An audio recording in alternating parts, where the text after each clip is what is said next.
All right, well, let's get in and have an amazing dialogue. It is early in the morning Pacific Standard Time. It is what I would consider a perfect time here in the Northeast. It's 10 a.m. And then for those of our counterparts in Western Europe, Eastern Europe, et cetera, it's the afternoon. So thank you for spending your afternoon, morning, or whatever time with us. Today, we're here to talk about B2B Lead Nurturing. So what does the acronym B2B mean? Hopefully everybody attending that has accepted that knows that is business to business. We've made the conscious choice as EverWonder to walk away from consumer marketing. Consumer marketing is really, we're all talking to humans at any given point, but consumers right now are very fickle in the way that they make impulse buys. It's very difficult to capture the zeitgeist and all the trends that are happening. Business to business is a different process. And why it's different is it gives you a chance, typically over a longer sales cycle, to educate a consumer. And we talk about lead nurturing. Lead nurturing, the majority of what we're talking about here is being able to give people the education, the training, and the support they need to go ahead and make an informed buying decision. So this is a 101 webinar. We're not going to go super deep into tactics. We're not going to go super complex. So if you are relatively new to marketing, do not worry, fear not. You're going to get the basics. And if you're a pro, if you're deep into your executive career, good news is it might polish and kind of reacclimate you to some of the basics. So the beautiful thing is, we mentioned Voila. If you don't know anything about magic, the term Voila is typically when a magician is pulling a rabbit out of the hat. It's when they're successfully pulling off a card trick and it dazzles the audience. So hopefully if we do our job correctly today, over the next 45 minutes, we will be dazzling the audience in some way, shape, or form. Now, the magic behind B2B lead nurturing, the reality is it's not super magic. It's about effort. It's about the right fundamentals. It's about understanding your consumer. It's about targeting your message. There's really nothing magic about it. However, the magic comes from being able to stay completely true and focused on that strategy and not giving up too early. If you can trust the fundamentals and do those really well, then what happens next is actually working through the creative and the creative message. Most people, generally speaking, kind of think about marketing and say, we need the big idea. We need to be like Mad Men back in the 50s era advertising. And yes, a big idea helps. Yes, viral content does, of course, go viral and drive awareness. But that, to me, is more flash in a pan. It's more lightning in a bottle. If you get your fundamentals right, you then can build up to those big ideas, because then you're equipped to handle all the leads that come in as well. So I am very excited to have Inese Hoover with me today. She is going to be our guest on our first ever inaugural, can't really say that word, webinar. I've joined several webinars. I've presented in the past. But this is ours. This is homegrown. This is EverWonder content. So if you don't know who EverWonder is, we are a full service global marketing agency. We try to influence individuals, number one, to understand what makes them special, to tell their story and uniquely tell their story to the world using several different tactics in marketing. Inese and I and our team has worked together for the last 4 years. And what's amazing about this is when you have someone on the client side and the agency side, I think you get two unique perspectives. If both those perspectives complement each other, that's where the magic happens, right? And so Inese, she's a specialist in email marketing, go-to-market strategy. She's helped take an education technology brand to a whole new market over the last 4 years. And to get someone into a new market, you really have to be focused and you have to drive awareness from zero, basically. So Inese, lovely to have you. Thank you so much for joining. I look forward to having you give some anecdotes. And you're a marketing executive. So thank you for joining.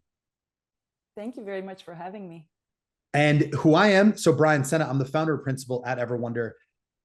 You know, I don't like to say I'm a founder, right? Because it's taken a whole collective, it's taken a whole team, but really my passion was all around, I love telling stories, okay? Never let the truth get in the way of a good story. No, I'm just kidding. I love telling stories. I love getting to what makes people special and ultimately what makes brands special, because I think marketing is all about building trust. And I think the trust is built, of course, through expertise. It's through differentiation. It's through unique talent. And I never really set out to build an agency. I just wanted to help brands and businesses grow. And that turned into who we are today. So let's jump right in. The agenda today, in this 101, we're going to talk about a few items. I have a feeling that we are going to burn through time and we are not going to get to these items, but we're at least going to get to the first two: segmentation and activating the full funnel. To me, let's at least get through that. Let's do that really well. And then automation for acceleration. We're probably going to accelerate through that really quickly. And then success metrics. I think success metrics will differentiate and differ depending on the campaigns and activities we're talking about, but we will give you some baseline metrics if we can get to it in terms of how do you know you're actually lead nurturing with success. And then the last bit is we'll talk for 35 minutes. We'll open it up for Q&A. Questions and answers are typically people that join webinars. I see that maybe they're nervous to ask the question. Just ask it. Type it in. We're going to get to Q&A towards the end. We have some folks from my team that have some backup questions just in case we can talk through. However, ask the questions. Don't worry about how basic or rudimentary you might think that it is. Chances are someone's probably wondering the same thing. And so first, before we get into some of the nuts and bolts of this, I wanted to define the term nurture because it gets thrown out a lot. And it is a little bit of a universal term when it comes to marketing, because nurture applies to marketing, it applies to sales, and it applies to customer service. Individuals need to feel the love. Everybody loves to be loved. In this case, we're talking about it. It is a verb, right? It's often used with an object. And that object in this case is your platform, your brand, whatever your offering is. And so within this is from dictionary.com. The first element is to feed and protect. This is oftentimes, the mother polar bear with their baby cub, and they're protecting them through an element of life. That takes energy, that takes time, that takes care, that takes love, all the things that need to feed into marketing. But the thing we're going to focus on today is really the support, the encouragement during a period of training or development. And the semicolon there before the next is foster. And why I want to talk about that is because it is our responsibility as a brand, organization, company. If you're selling anything, right? Even if you're selling hot dogs in a small stand in the streets of New York, you have to make sure that person can trust you. They can feel like you want to be selling them something. And I feel like with the proliferation of AI, we're getting to a message that's quite distilled, and people are just hammering out emails. Cold emails are a tactic for sure. But when you're getting 20 to 25 emails that don't make sense, that are not targeted, that are having a message that doesn't resonate with you, it's very difficult for you to go ahead and take action on that. If anything, it's going to get your dander up. You're going to get a little bit angry, and your temper is going to get lost. And so we're specifically going to talk about nurture in the context of how do we support and encourage folks through the pathway. This will feed into segmentation. This will feed into the full funnel. All of these things are ultimately how we prepare individuals to be persuaded to do what we want them to do because we can see value connected to that. And the last bit to a secondary definition is to bring up, train, and educate. Education is a big mechanism. You can't expect individuals to know what they don't know. So moving on, the importance of segmentation. A couple quotes here back to back. The first quote is, segmented email campaigns result in a 760% increase in revenue over a one-size-fits-all campaign. Everybody wants to fish where the fish are, okay? And everybody wants to cast the widest net. That is a flawed approach simply because you need to sample the target area that you're equipped to be in, okay? If you want to work with enterprise organizations at the highest level, you have to be equipped to understand exactly what that enterprise organization needs to hear. In addition to that, a one-size-fits-all campaign, a wide distribution list in terms of you don't know who you're talking to, chances are that's going to be generic, not personalized, not have an impactful message. In addition to that, one-size-fits-all, and that's, you know this better than anyone, fits no one, right? And I think the reason being mainly for that is the huge increase in revenue is because you have so many more people responding to the email, and they don't feel like they're being marketed completely out of the blue, which then feeds into the next. Greater than half of people unsubscribe from emails due to content that's no longer relevant to them. I can speak firsthand the amount of emails that my email address gets added to that I did not consent to, that I did not think about, I did not want to be a part of. And not only that, you're being added to a wide array of lists. You buy one pair of shoes, and now you're all of a sudden receiving promotions for their t-shirts, their sunglasses, their weekly sales, their promos. The moment that that happens, an individual is going to see that, and they're going to bounce. They're going to unsubscribe. And they're also going to unsubscribe with a negative brand impression. It is very difficult to develop a positive brand impression. The moment you get one negative ding, it takes you 15 positive impressions to get someone to potentially trust you again. Just want to repeat that real quick. So when you're blasting an email out to a cold distribution list, the moment they're angry with you, it's going to take you 15 different steps to get them happy again. So you don't want to do that. And the last one is segmented email campaigns have a 14% higher open rate and 100% higher click-through rate than non-segmented campaigns. Reason being here is because less people open things that they don't want to read. Okay, so just take those numbers into account, because now we're going to get into, well, how do you segment? What if you don't have a marketing automation tool in place? What if you don't know where to start, or you don't even know the nuances of your business? That's okay. Learn the fundamentals of how you potentially can segment, and that will start allowing you to bounce back and forth and say, optically, what do we ultimately have to segment? So you'll see 3 images here. Nice, beautiful image of London. You'll see a happy couple kind of shopping, loving each other. Bottom right, you'll see a mountain biker, probably in Colorado somewhere. Each of those tie down to one of the 3 bullet points. So today we're talking about firmographic, behavioral, and psychographic. So what does that mean exactly? And by the way, I didn't mention this up front, but do not worry about taking copious notes. Don't worry about screenshotting different slides. We're going to send you the full recording. We'll send you the transcribe. We have an AI tool that's just scanning the entire transcribe as well. So you'll get notes, you'll get the meeting summary, you'll get these slides. So don't worry about kind of tracking. Just sit back and listen. If you have a cup of coffee or tea, nurse it, put your feet up. Hopefully you're kind of flowing with us so far. So back into the how. When you think about firmographic, this is specific to a firm, an organization. These are the types of things that you could segment prospects based on specific company attributes. Things like company size, number of employees. The beautiful thing is, if you're currently subscribed to a HubSpot, Salesforce, Marketo, Eloqua, any of these major tools, you will pull in company size, number of employees. You'll pull in this level of detail the moment you have a domain information or someone's email address. So be smart when you're kind of pulling in information early on. You don't need to have a tremendous amount of stuff on your contact form. You don't need to have a tremendous amount of stuff in the campaigns you're doing, because a lot of this will be figured out. But what's important is when you segment based on those, if you're creating a LinkedIn campaign where you want to target based on company size or number of employees in an organization, knowing those information is good. Taking a guess at those information is also good, right? You try and take a stab and then let the data tell the story. The next is behavioral. So we talk about segmenting prospects based on purchase, usage, consumption. Because we're talking about B2B companies, most B2B companies have the standard pricing page where they have 3 to 4 plans and they offer a free trial. When someone signs up for a free trial, that gives you a lot of intelligence, because they sign up for a free trial. Most of the time, you're kind of nurturing them through that upfront process. What's their role? What's their interest set? Why are they using the platform? How did they hear about us? All that information becomes really great for segmentation in the future. But also, once that trial expires, if that person becomes a dormant user, they disappear off into the twilight. Now we know that that person signed up, didn't connect, they disappeared. Now we know that they can be segmented to a list of folks of, hey, we miss you, right? You used the product, we saw these weird consumption habits, and you're gone. That is something that's going to trigger a person's thought if there's value in your platform. Last is psychographic.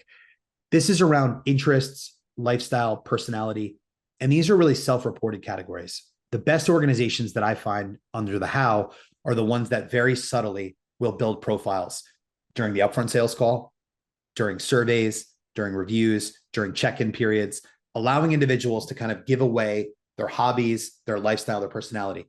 All of these things will be the baseline to then get to the next, which is the key tactics in segmentation. So again, I mentioned this, but I want to make sure I say this again. If you don't have a tool in place, like a HubSpot or a Marketo or Eloqua or any of these, or even the smaller ones as well, don't worry. You still can do things manually in spreadsheets. You still can outline things. I would highly recommend having a piece of software because it pays for itself within months. But the 3 ways that we could then tactically come forward is through lead scoring, building buyer personas, and product qualification. So what does this mean exactly? Lead scoring is, how do I apply specific point-based value systems based on demographic or firmographic or even implicit triggers around engagement? What habits did they take? And then you can score those individuals by leads, because you want to understand is a person coming to my homepage is very different than a person taking their dedicated time to go to a webinar. So thank you for anybody that's taking the time to go to the webinar today. But part of lead scoring is you can dictate those points, and it's different for every organization. The content you create, maybe you create really robust resources, and that you want to assign point-based to it. Buyer personas is the next. I find that a lot of our clients, they shun themselves from buyer personas, and they kind of shy away because they don't want to profile an individual. But the reality is a buyer persona allows you to classify buying habits. It allows you to classify a segment in the market and know who you're talking to. Because if you're talking to kind of a headmaster at a very prestigious British school, it's a very different conversation. It's a very different vernacular and linguistic approach than it is if you're talking to an engineer or a blue collar employee. They're very different audience sets, and they will respond to different messages. And so when it comes down to the B2B nurture lifecycle, setting aside buyer personas will allow you to say, okay, this is my enterprise audience. This is my self-serve audience. They need very, very different targeting mechanisms and very different messages. And the last is product qualifications. A product qualified lead is someone who has a meaningful value using your product. We mentioned freemium, free trials, but also discounting. Let's say you discount your product or offer rebates or percentages off. You will be able to tell how much demand does that drive, and you'll understand who that consumer is. And maybe that consumer has a much lower lifetime value if they're activating a discount and saying, okay, now that they have, maybe they're faster and have a higher propensity to leave. So these three things are really key segmented tactics. And so oftentimes when I go to webinars, I get a little bit kind of perturbed that people don't give me pro tips or don't give me practical applications. So one of the things we want to do is give a couple pro tips. This is one. Now, we're a little bit biased with HubSpot because for two reasons. One, we are a certified solutions partner. We're a platinum partner of HubSpot. We believe in the product. All of our tech stack is with HubSpot. How we sell, how we market, all of our implementation is using HubSpot, simply because you can get started as a very small organization buying one hub of HubSpot. So for instance, let's start on marketing or sales, all the way through a really complex enterprise activation. And the other reason why is because HubSpot offers a number of free tools. This free tool, I think, is one of their best. It is the buyer persona education and buyer persona creation kit. So if you just hit that URL below, I believe it's clickable. If it's not, you could just copy and paste it. But that URL will take you to Make My Persona. Left-hand side allows you to learn about what is a buyer persona fundamentally. And then on the right-hand side is you could design your persona. And when you make your persona, this allows you to kind of understand, I would say create 2 to 4. Anything above 4, it starts to get a little bit squirrely. But once you go to this tool, you can then apply all these different principles. And so Inese, I know you have a ton of experience with kind of persona, segmentation, email marketing. Can you give us some of your expertise in terms of if we use buyer personas correctly and we segment correctly, what are some of the benefits we have? Yeah, absolutely, Brian. So at Magnus Health, which was my previous company, our primary marketing outreach was through email. So we had a very large database. It was K through 12 contacts, and we used both Salesforce and HubSpot for segmentation and marketing outreach. Now, our student health record software was primarily used by school nurses and athletic department, but the school principals were the ones that were actually making the buying decision. And each one of these personas had different pain points and reasons to why they would choose or like our software, why they would find it helpful. And that is exactly how we segmented our target audience. Each email campaign was split up into messaging that addressed the administrators, the nurses, the athletic department. Each segment received 3 to 4 rounds of emails that were personalized using their school's name, but most importantly, addressed their specific pain points. So the school's journey for purchasing our software sometimes started with the nurse who had a burning need to digitize their student health forms. In other instances, it was the athletic director who saw our message and had a large number of student athletes, and their sports physicals were too hard to track. Or the principal saw the need to make sure that all student records were up to date and could be easily accessed by their staff. So upon purchase, the software addressed all of the needs of these 3 personas. But during the marketing outreach, we attracted each segment based on their individual needs. And that is how we spoke specifically to each persona and got their attention versus doing just one size fit all and sending one message. It's phenomenal. And it speaks to the importance of segmentation because those individuals likely would not even have read the email otherwise. And I think that's a great example too, because how you're speaking to an administrator or a principal, very different than folks that might be attending or a parent that feels a very different level of trust. Mm-hmm. So I think, honestly, I can't encourage you guys more to use buyer personas. And the reason being is because HubSpot also allows you to kind of feed in your buyer personas that then can tie to workflows, that can tie to lead scoring.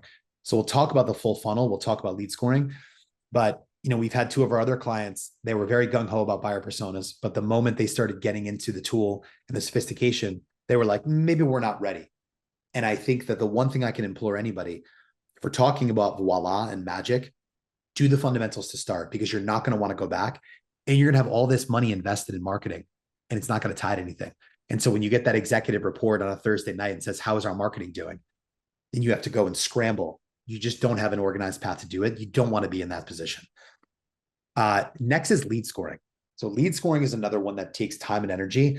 It takes an army. You have to get sales, you have to get product, marketing, customer service, everybody into the mix, because how you score a lead is unique to your business. If you are selling a large scale education technology software, like we mentioned before, someone that comes to the website or the homepage, they could be a potential partner, someone who wants to white label a solution. They could be somebody who came to you by accident. Getting to the homepage is not necessarily a high point activity. Maybe it's visits, we could track it. But where lead scoring becomes important is as that individual then goes through the journey of the website into the solutions pages, they make their way to the resource center, they download a resource.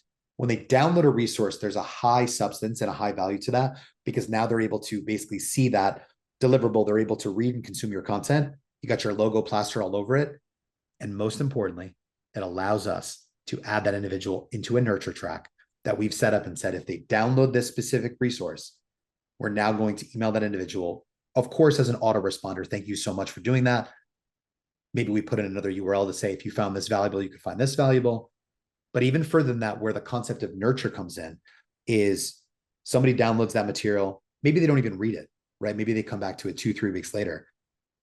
We want to have an automatic trigger 3 weeks later that then says, hey, by the way, we hope you found value in this. Just FYI, we've also created this as a compliment, or even talk about a testimony or talk about an award that was won, or talk about something to be useful. When someone is following up, and Inese will speak to this shortly, is when someone is following up with just following up here, just getting to the top of your inbox. Hey, just reaching out again. When someone's doing that, there's no value there. There's no usefulness. That doesn't feel proactive. That feels like a pain in the ass, frankly. And so this lead scoring, HubSpot is another resource. They've written a blog on this. It is lead scoring instructions. They offer a free template, downloadable. Of course, it's a lead magnet. So you'll have to put in your email address. But this video, free to watch, free to go through. And I think it does a great job talking about lead scoring. Helps you become a master. So yeah, Inese, if you could talk about real quick some of the fundamentals and some of the baselines you've done with lead scoring, just your philosophy behind it. Yeah, so setting up lead scoring and the qualification model takes some thoughtful analysis of your ideal target audiences, but it makes segmentation and sales follow-up that much more effective if done correctly. So as we all know, just because somebody expressed interest in your product and they want to learn about it does not mean that they're ready to buy. With the short attention span that people have today, they like to research things ahead of time before they ever talk to sales. So that's where it's very important to know exactly where in the buyer's journey they are, where in the marketing funnel they fall. So that's where the lead qualification and the lead scoring become very important.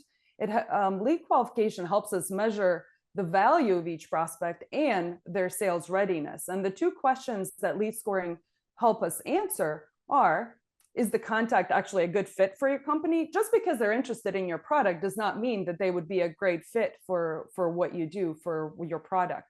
And what actions did they actually demonstrate that they're sales ready? Again, just because they went to your homepage does not mean that they are sales ready or ready to talk to you. You might turn them off if you immediately ask them, hey, do you want a demo or do you want to speak to me? So the goal of the lead scoring, it's neither to make somebody very quickly get to sales or prevent them getting to sales. It's really to capture a series of their behaviors that actually accurately paint a picture of where they are in the buyer's journey and how to reach out to them. What would speak to them right now in this moment to help them get through the funnel further. So with the lead scoring, I mean, just a little bit of nuts and bolts. So as a company, first, you need to think about, okay, what are some of the qualifiers that would, a criteria that would help the lead get directly to sales. So forget scoring, forget marketing qualification. Who is what makes a lead that they would directly get to sales? So these are your qualifiers, such as a demo request or a contact us form on the website, or it's simply an email to sales or a direct call. So these are things that when people do, they get directly to sales. Then they can get further qualified. That's number one. Number two, though, is your lead scoring. So that's your secondary qualification that marketing can do and should do, whether you have a sophisticated system in place or not. You need to think through, what is your ideal target audience? What is your ideal target? What's the composition of it? So two things: attributes, which are basically values of each prospect based on given and known data about that company. For each company would be different. So you could care about the revenue, the company size, the geography, the industry. Is this company in your target audience? Each of these items can have a different value. Maybe geography is more important to you, or specific industry is more important. So you would assign values to each one of those criteria, and that's a part of your lead scoring. Now, the second side of the coin is the engagement, which is extremely important, that's what signals sales readiness. So this is the behavior data that the lead is displaying that you would have to track and monitor, to see how they're reaching out and how they're contacting your company. So again, this is different for every company, but some of the base touch points are website visits, asset downloads, webinar attendance, email clicks, event engagement. Now, again, some of these might be more important than others. A website visit might get you 10 points. A webinar attendance, thank you for attending today, could be 50 points. Means you're much more interested in learning about, especially if it's a product demo type of webinar. Or an email click can be given, a certain amount of points as well. So HubSpot Lead Score allows you to qualify all leads based on their attributes, what kind of company is it, and the engagement, which measures their interest level. And putting those two together gives you a great lead score that helps you evaluate where are they in the buyer's journey. And of course, it takes some effort to set all of this up. It takes work in figuring out your target audience and what the correct amount of points should be. But as Brian mentioned, the link that he provided, I used the HubSpot template in my current position to set up our lead score from scratch. Over time, you need to tweak it because maybe there are too many leads or not enough leads getting to sales. But it's a great starting point, and it certainly helps you understand how to segment your target best. It's amazing. And that is real actionable advice. I mean, this is someone that's in a current position that built this from the ground up. And I wanted to touch on something you said, Inese, halfway through, where you talked about in the buyer's journey, the engagement triggers that you wanted to connect with folks. If you were categorizing someone based on their interest set, if they were showing something around adaptive learning or around AI and machine learning, you could then curate the future content and nurture track that you wanted. If someone was showcasing, hey, manufacturing, engineering, et cetera, we want your software to help us train on the front lines for engineering. It's a very different message. And so we're able to categorize folks based on the content that they're absorbing, because not everybody is just going to say, hey, I want your product as you sell it. No, they're going to need a different level of kind of massaging and nurture. And so this gets us to the next bit. Now, I mentioned topic 1 and topic 2, we probably get through. We're probably going to be accurate because we're burning through time. But I wanted to put this quote up. This is a quote I've presented now, I would say in the last month, probably 12 times. It's funny because it's 12 touches. That's ironic. But generally, it takes people more than 12 touches to reach an individual prospect. Furthermore, Sales Benchmark Index research finds that 70% of buyers prefer to work digitally. What does that mean exactly? This means that individuals are not even going to remotely consider you, drive brand recall, drive awareness, unless you've messaged to them 12 times. It's crazy. It's a lot of impressions. I can't tell you the amount of examples that I've seen where leaders, executives start a marketing campaign, they get 2 to 3 impressions in, and they pull the plug and they say, we're not driving any leads. This is not working. Part of B2B lead nurture is not just the process once someone shows interest, as an SMS mentioned. It's also making sure that you can get them to even be an interested person in your software. And so just because inside the four walls of your business, you think what you guys do is monumentally groundbreaking and the best thing ever, doesn't mean that someone is going to react the same way. And it doesn't mean they don't already have a current solution in place that they're okay with, that they're relatively happy with. The second bit of this is that 70% of buyers prefer to work digitally. The power is in the hands of the consumer. We've probably all found ourselves in a place where, whether you're looking for patio furniture, we're looking for a new house, you can do all that research yourself. You're reading reviews and testimonials. You're trying to find kind of any dirt on the company. You're looking at what a typical process is. Maybe you're signing up with a random email address, so it's anonymous. We have ways that we can go ahead and search and research. And with social media, people are just kind of doom scrolling on. But at the end of the day, it's taught them how to become smarter and savvier consumers. This feeds into business to business. And so knowing that, when you commit to the full funnel, so this is another pro tip from us, you have to understand that those 12 touches can happen at several different stages of the funnel. What is a funnel, right? Oftentimes funnels are used outside of marketing to take a lot of something and kind of funnel it down. So pouring oil into your car as an example, so you don't spill it. In marketing, it's no different. The funnel starts very wide at the top because that's where we're trying to drive awareness. I mentioned that Inese worked to enter a whole new category. So the current role she's in, they were focused on a very different issue. They were focused on higher education and they wanted to get into workforce. It is a very different lane shift. Okay. That's taking a massive boat and frigate and trying to turn that into the ocean and charting a new course. Awareness is going to be the biggest piece of this. This is how we get brand assets out to the wild. But I mentioned this is the widest because this is where you want to get folks into the realm of interest. So you can start qualifying them. You can start putting through lead scoring. You can start applying point values to it. And we practice the philosophy of inbound marketing. If you build it, they will come. There's some truth to that, but that's not the whole truth. What makes that the whole truth is if you build the right content to the right audience at the right moment with the right mindset, then they will get to a point where they're going to show interest. But then that's where it starts. Okay. So as you go through this classic funnel, you'll hear the term sometimes tofu, mofu, and bofu. Okay. Those are really funny words. We're not talking about vegetarian options. Tofu is top of funnel. Mofu is middle of funnel. And bofu, of course, is bottom of funnel. And these are kind of color coded, as you can see on the slide. Awareness, engagement, consideration. This is early on in the sales process. This is where people are vibing. This is the honeymoon stage. This is where you should be at your best. But once someone shows intent, that's where you want to latch onto them. That's where you want to make sure that you're retargeting, you're truly adding value, you're coming in, you're making sure they're returning, and they're staying current. That being said, you don't know what's going to drive a person to all of a sudden fall out of the funnel. You don't know if maybe their job becomes at risk. You don't know, maybe they ran out of budgets. Maybe they got a directive from leadership to go a completely different direction. Maybe they decided to sign secretly and not tell you about it. There's a whole lot of things that could happen. And it's not just sales responsibility. The handshake between sales and marketing comes at the intent phase, because that's where you truly want to nurture. And we talked about train, educate, foster early on when we defined this. This is where you have a chance to now follow up and be useful. When I receive an email from somebody after I go dark or dormant, because I've done it as well. I have bad habits on the buyer side. And they reach out to me and they remind me how much we had values-driven conversations. They remind me my habits. They remind me of things and they offer new value and new usefulness. They show proactivity.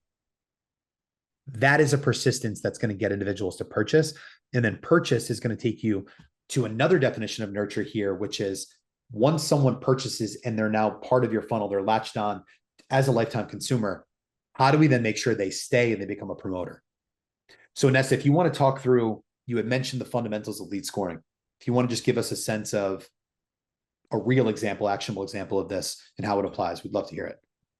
Yeah, absolutely. So a good example of how one of our leads moved through the funnel using the lead score, one that I can think of. So we promoted a webinar on LinkedIn and a person from a large enterprise registered. And so they became a brand new top of the funnel lead in our HubSpot database. So they're just entering at the very top of the funnel. Now, on the day of the webinar, they did not show up to the live presentation. However, we sent them an email to follow up with slides and the recording of the webinar, just saying, hey, we missed you. Here's the recording. Go ahead, watch it when you have time, share it with your colleagues.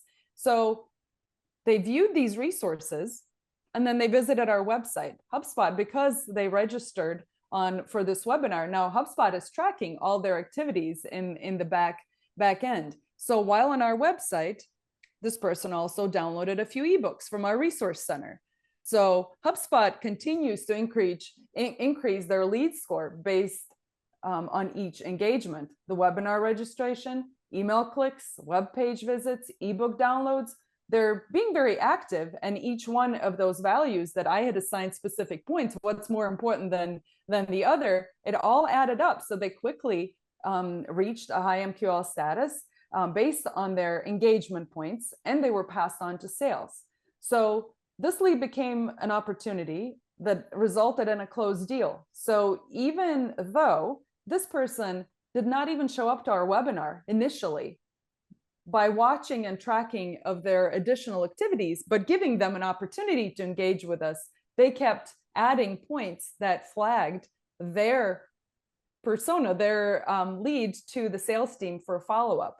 And that's how you can see the lead scoring work, that maybe initially, if you saw somebody didn't show up, you might just leave them, okay, they were not interested, they didn't have time. But if you just continue to give them opportunity to engage and track it, that's how you can actually bring it up to the top or the bottom of the funnel, or the top of the inbox for sales to follow up. And a phenomenally important aspect of that is that sales also had the intelligence of where that individual was shopping, right? What webinar did they sign up for? What resource did they download? What pages did they visit? And that curates the sales message. So now you're not showing up blind. You're not showing up cold. Now you have actual intelligence to say, I believe this is what you're interested in. And that can drive a different line of questioning. And so I'm a firm believer in the sales process. Listen a lot more than you talk, right? Ask a lot more questions than you answer right up front. But if you think about this funnel, what I like to do, a very basic tactic, is no matter what the campaign you're focused on, no matter what your efforts are, let's say you're building a very small LinkedIn campaign, test budget of $1,000. You want to test an audience. You want to go to a small realm and say, I believe I have a hypothesis that this audience at this target for this persona is interested in this thing. Okay. Again, small spend, $1,000 in the budget. We want to drive awareness. The awareness metrics that you do and that you check. So for instance, how far was our reach? How far was our frequency? How many people saw this ad? Looking at things like click-through rate, looking at awareness metrics, you could then say which creative performed the best. But remember the 12. Remember this. If you could learn nothing else from this webinar today, the concept of nurture is about touches.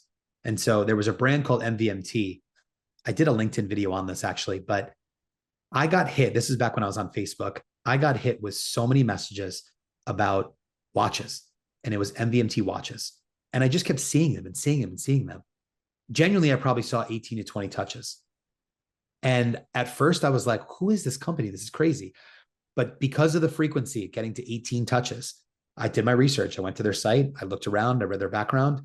Brand new company. There was articles about how they were going to focus all their spend on Facebook advertising. And this was even before Instagram was huge. MVMT is now over $100 million business. And I bought a watch. It's fundamental marketing. Now, granted, that's consumer marketing, but they invested. And then most importantly, after I looked at their site, I looked at a specific watch, as you can imagine, they nurtured, they showed me that exact watch. They showed it in context. They talked about all the great reviews of it, and I bought it. So automate to accelerate. I know we got to rush to Q&A because it's 39 past, but just very quickly in automate to accelerate, I want to show you guys this. The HubSpot flywheel is a methodology that we really use. And I think this is a good visual. When you walk away with this, thinking about folks that maybe start as strangers today at the very top of this circle, and then hopefully they can end up being promoters. But I want to talk about this. The reason why this is built as a circular chart with growth in the center is because there is a cyclical and circular motion to this. Once someone becomes a stranger and then becomes a promoter, that doesn't necessarily mean that you stop marketing to them. It doesn't necessarily mean that you stop nurturing them, or else they will become a stranger and they will walk away. Because as I mentioned in that first 2 minutes, everybody loves to be loved. They want to feel the love. And so when you're attracting, engaging, delighting, the thing that we talk about here is we have a whole lot of detail around how do we attract visitors, et cetera. Again, I'll send these slides so you can review these. But before we go, I just wanted to finish off with, before we get to Q&A, getting nurture right. So this is another view at kind of HubSpot lead scoring, and it's how they talk about how do we attract, engage, and delight. This visualization is color coded off to the right. The attraction is around when someone becomes a lead or a subscriber, right? They're showing that they have some level of attraction to your business. MQLs and SQLs, this is a very difficult thing to break down. And it's a little bit of guesswork up front. You don't know what's going to become a marketing qualified lead until you test some facets. And a sales qualified lead, if we all have trouble, like where we're hitting away people with a stick and saying our pipeline is far too stuffed with things, that's a great problem to have. But once someone is engaged, this is where I believe nurture is at its finest. So that dark blue color that you see for MQL and SQL, this is where you want to make sure that the materials you send to folks, whether it's white papers, whether it's follow-up visualizations, infographics, press clippings from the news, you want to make individuals feel like they're a hero in the boardroom. Anytime you can go to a marketer or you can go to somebody who's a potential buyer and make them sound really, really smart, you're doing your job effectively. And yes, I know if you're trying to sell subscriptions to software, you want to make sure you talk about the value of the software. Even more than that, make them look like a hero in the boardroom. And so this will be in the slides as well, but I want to make sure people understand that the funnel of awareness down to nurture directly drives this. This is the lead scoring kind of mechanism. Inese, did you have anything you wanted to add to this, specifically around kind of conference visits, around getting in touch with someone early on? Anything to add to this? Yeah, I mean, if you think of different ways that you're generating leads. So let's say you're going to a conference, right? You're setting up a perfect booth that attracts just the right audience. There are many ways the person can engage with you at the booth. The energy level is high. They might have watched your product demo. They expressed interest in your offering. You scan their badge. They become a lead. Awesome. You have a lead at the top of the funnel, not right. But as soon as they get back to the office, their conference energy level depletes. And now they're inundated with every vendor that they visited at that show who's trying to knock on their door and say, hey, talk to me, remember me? And they might not. So you have to be very thoughtful in how you reach out to this newly acquired lead and how you continue to nurture them. So they might be at the top, but they might be still very interested. They're just back to their normal routine. And now they're bothered by a whole lot of emails and bothered. It's true. It's an interruption, right? They're working and they're seeing all these emails. So they have to see value in continuing the conversation. And it could take 10 to 12 touches, could be over many months to get them back to the same booth engagement level, excitement level. And okay, I really do want to interrupt my day and talk to this company because you know what, they provide value, and that might make me a hero in the boardroom because I found a new tool or there's a new solution to the pain point that we're experiencing. That's so good. And it's so true. I mean, the amount of conferences I go to, I said this to Inese yesterday, that I go and I have a great conversation and I'm the one who should be following up and I'm not following up. And I think part of that is if you have your fundamentals in place, buyer personas, nurture tracks, and you have that automated, now you can drop a lead directly into a HubSpot or a Salesforce, and automatically that triggers a connection and communication path. So it removes the manual intervention and you can you can still have a creative voice. I think a lot of folks generally speaking, get discouraged around automated follow-ups because they don't want to lose that personal touch. You can still have the personal touch. Let the automation triggers take the stress away. 4th of July is coming up. We're going to have a few days off.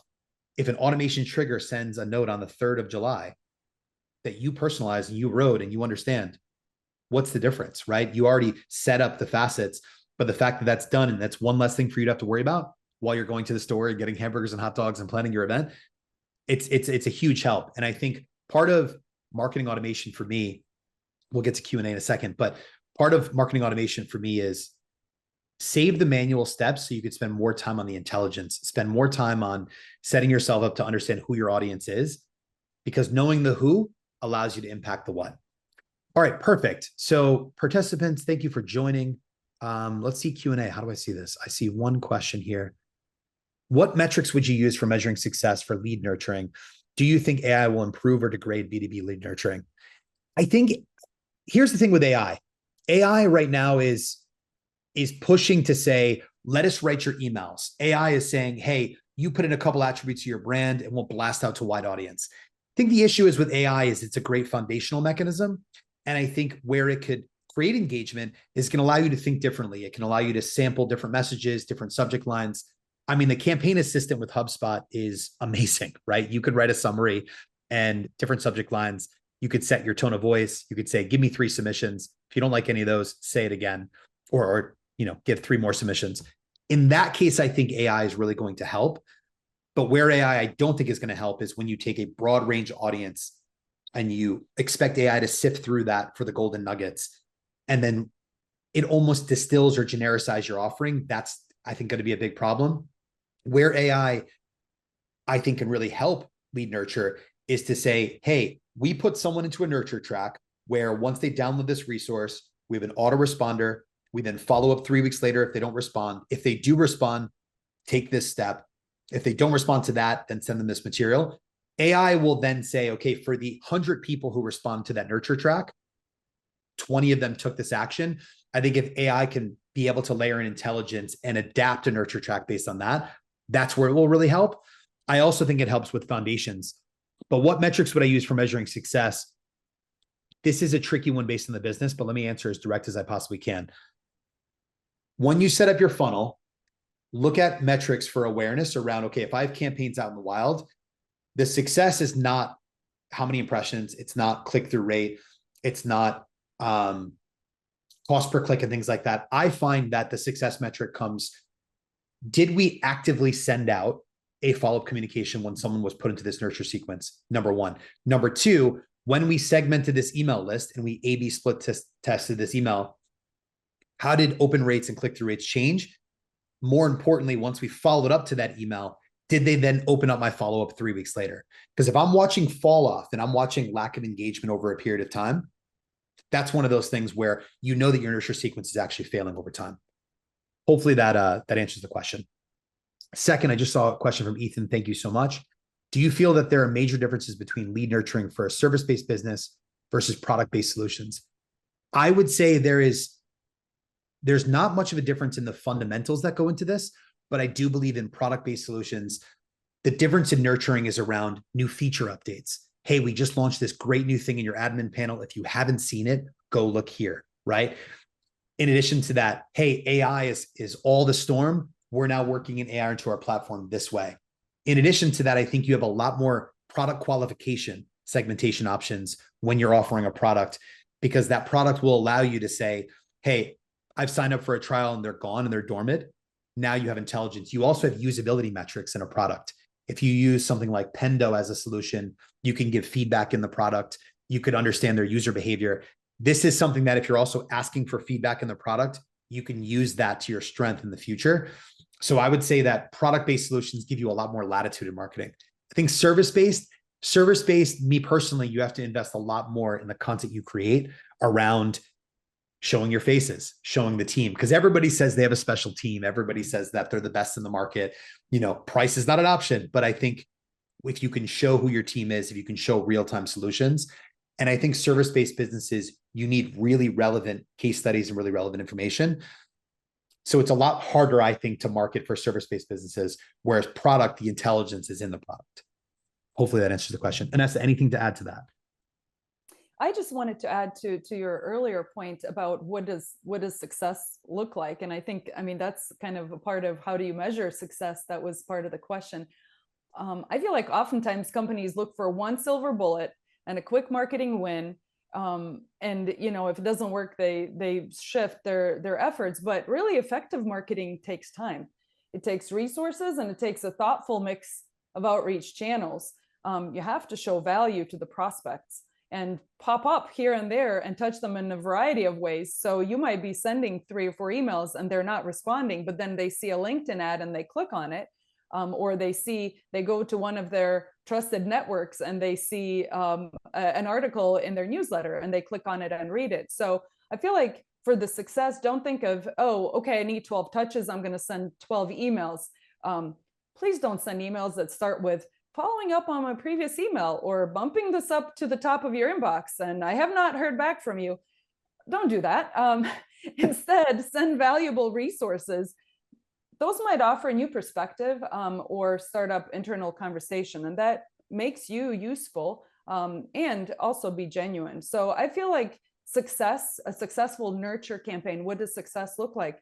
You need to create a marketing mix that consists of email marketing, paid media, channel partner marketing, could be ads, banners, articles, social media, events, webinars. Yes, it sounds like a lot, but if you're thoughtful and you can take one piece of content and use it in all of those ways, all of those outreach efforts, that will get their attention. And if you produce good content and offer value, that's what will make you successful. And I think you need to develop a solid lead nurture strategy. Okay, what content am I going to use in which way?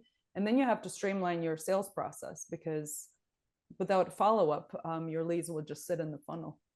100%. That's like on a dating app when people just message, they never end up seeing each other. Nothing could happen.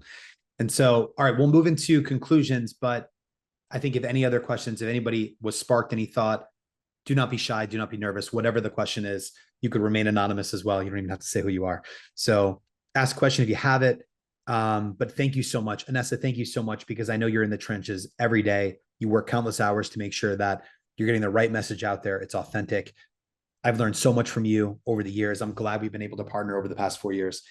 And I think this topic is near and dear to my heart, because I constantly am dealing with the question, how do we get more leads? Why are we not closing new logos?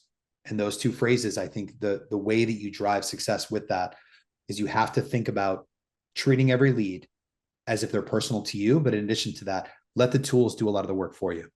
And so it's a great topic. We didn't get through some of the latter parts. Again, I will share the presentation. If anybody wants to learn more, right? If you want to have a conversation, my time is always available. Inese's time is available. I would encourage you to connect with Inese on LinkedIn. She's just Inese Hoover. Definitely very responsive as well. For me specifically, go to EverWonder.com. It's ever-wonder.com if you want to see our stuff. We are in the process of redesigning our site. I think a lot of this thinking will go into our new website. But yeah, here, open for conversations, open for chats. Thanks for coming. Our goal is to get webinars on the books every 3 weeks. And so we'll move from some 101s to 201s and then get into some real client conversations. But yeah, appreciate it. Thanks for spending your time with us. See y'all. Thank you for joining.